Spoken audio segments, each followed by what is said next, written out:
Alright, I'm gonna be showing you my solo mowing setup that I have been using for this past year.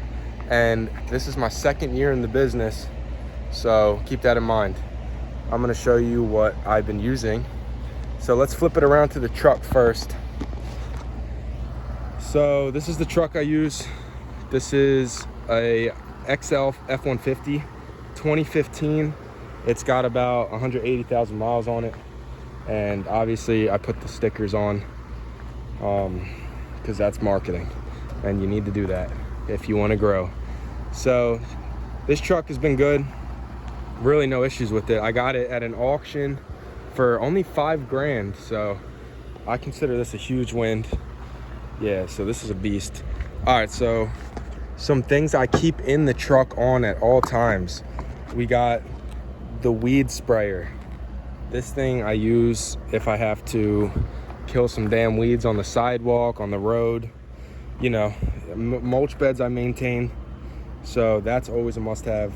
We got oil mix, a knife for the weed whacker string. We got tarps. I gotta take these out actually. These aren't supposed to stay in here at all time, but yeah, just the basic mowing stuff. Weed eater string. We got a sprayer with knife, oil mix. That's about it for the truck. And obviously we have the I keep tools under the seat in case something breaks or some shit. So we got tools. We also have something to repair tires. That's very important. If you have a pop tire on your truck, you cannot make money. So you need to keep something to repair your tire with. So we got a jack and the tools to do all that shit with. So in the back, I also keep a cone, a rake, and a shovel. And here's regular gas and a little bucket to throw some shit in there if I need to. And then we got the hitch, stickers on the back.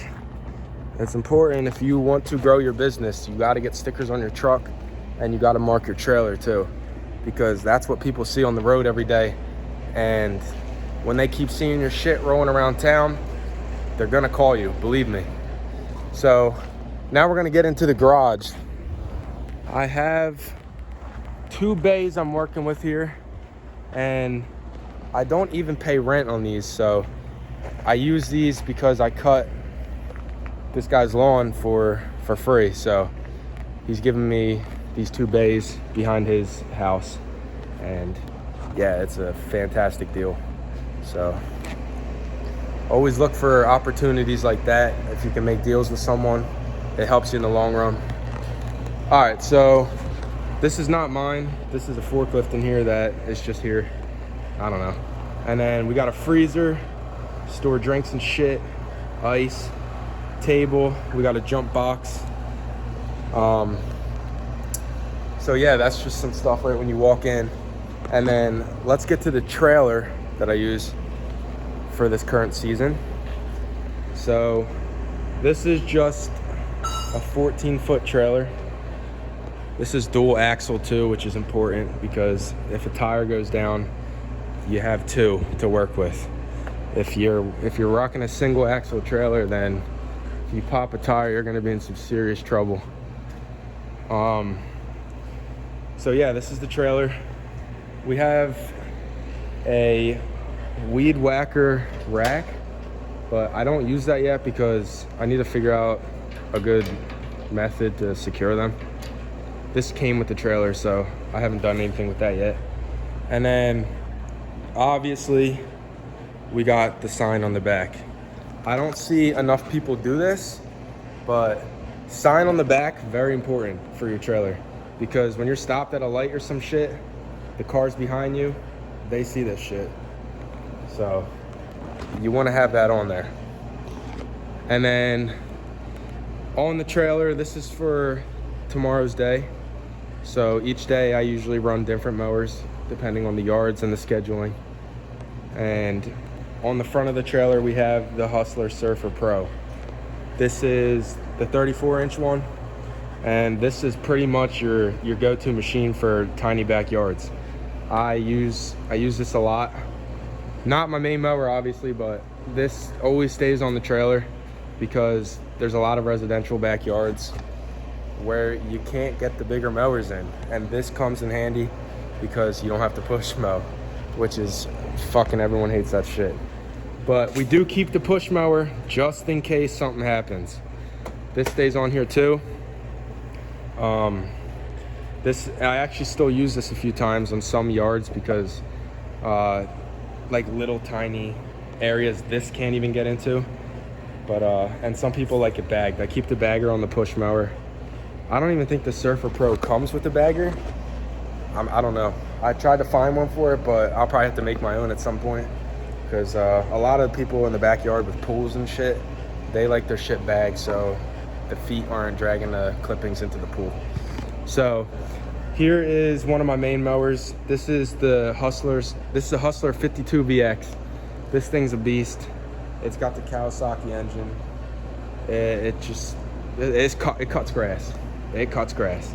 And yeah, this is my main residential mower. So stand on, obviously, it's got all its benefits for the stand on. You can look up all the benefits for that, but my personal favorite is it's easy to get off of. You can get off real quick because you know there's shit everywhere on people's yards. You got goddamn dog toys you gotta hop off for. You got sticks you gotta pick up. So it's easy to get off of. You're not fucking rolling out of bed on the sit down mowers, which is a pain in the ass. And then also, yeah, this one, actually, the more I've been running this, the more I like it, because it's the weight distribution is pretty good on this. So if you're going up a hill or down a hill, it doesn't slide as easy, and it doesn't tear up the grass when you're turning when it's wet, because in New Jersey here we mow wet grass. You can't get around it. In the spring it's raining at least 3 times a week, so it never dries, and you need to have machines that can cut wet grass. So all right, enough with the trailer mowers. We keep a 5-gallon tank of mix. This is for all the weed eaters and the blowers. And here's the weed whacker I'm running.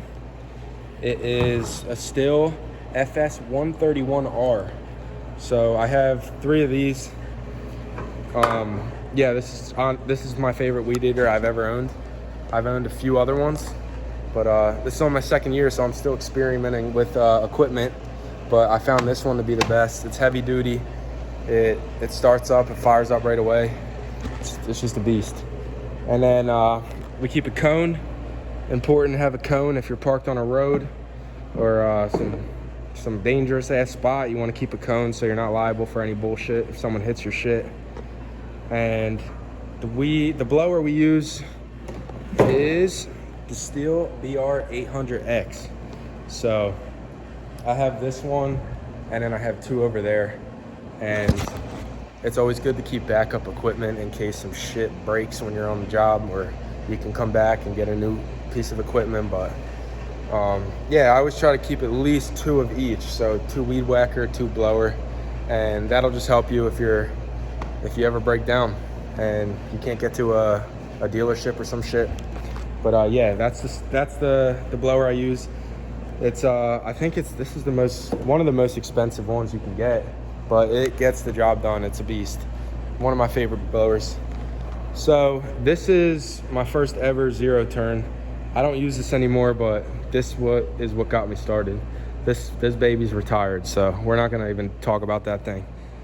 And then we get to this. Now we're getting to the sit down mowers. I have 2. I mean, I have 3, but this one ain't used. So these are the 2 I use.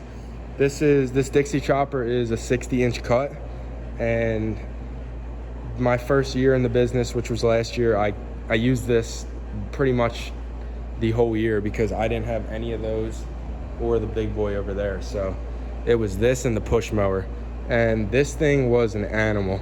I ran this, I want to say, well over 200 hours, and it had no problems. I mean, obviously you take it to the shop for like a quick little tune-up, but I didn't have any major problems with it. And I bought this used off of Facebook Marketplace for $5,000, and that was all cash. So this thing got the job done. It got me money, it got me more equipment, and that's all you can ask for a piece of machinery, you know? So I don't really use this one too much anymore, because you'll see in the next mower why I don't use this. But yeah, I got the 52 stand on kind of to replace this one for the residential properties. So this next mower is one I just recently bought halfway through the season. We're in June now, and this mower has kind of changed my life with the lawn game, because it pretty much cut my time in half with all the properties I mow. So this is the Hustler Hyperdrive, and it is a 72-inch cut.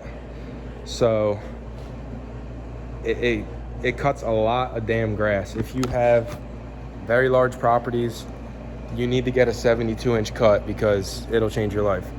I have my Mondays list and Tuesdays list, all commercial properties, all huge acres of land. So switching from the 60 to the 72 was a game changer. I don't even have any words for it. It is a beast. It really is a beast. So I already put, I want to say I put 43 hours on this thing already, and it's only been not even a month. So, and yeah, it's treated me real well so far. Have had no issues, knock on wood. All right, so then those are pretty much the machines I use for certain days. You swap. You got to make sure your schedules make sense. You got to have a setup for each schedule, so you're using your equipment for the best of their ability. So you don't want to be having a tiny ass mower on a big yard, you know, and you got to make sure your routes are good so you're most efficient. Here's where I do all the blade changing and greasing, jack it up on this hydraulic thing. I think this is from Ballard. So Ballard makes a bunch of lawn mowing shit that's pretty damn good. So yeah, this little hydraulic lift thing's a beast. This is where we sharpen blades. We got all that shit here. Mix, grease. Here's some trimmers, some hedge trimmers, and there's the extra weed whackers and shit. So yeah, we got some other tools over here, but that's not important, because this is what I use to maintain. I want to say I'm at like 60 to 70 properties right now that I cut with just these mowers here by myself. And yeah, I still go to the gym after my work day, so you can tell that getting the good equipment makes your life better, because I can do shit that I want to do. I'm not working all fucking day, even with that many properties by myself and in the heat. So it's good to get the best equipment. You want to save up. You don't want to spend your money on some stupid shit. Save up for your life, man. You got to get your equipment right, and then you start expanding. So I'm looking to get some employees for the next season. It'll be my 3rd season, and yeah, I got the equipment now. I think I can start another setup with another trailer. Also, not here, I have a dump trailer which is getting worked on. That's getting higher sides and all that shit. So dump trailer, very important for cleanups and mulch. And yeah, so that's my setup. Let me know what you guys think, if you're rocking anything similar to this. Yeah, 2nd year in the business, around 70 weekly customers that I maintain with the mowers. And yeah, that's about it. See you later, boys.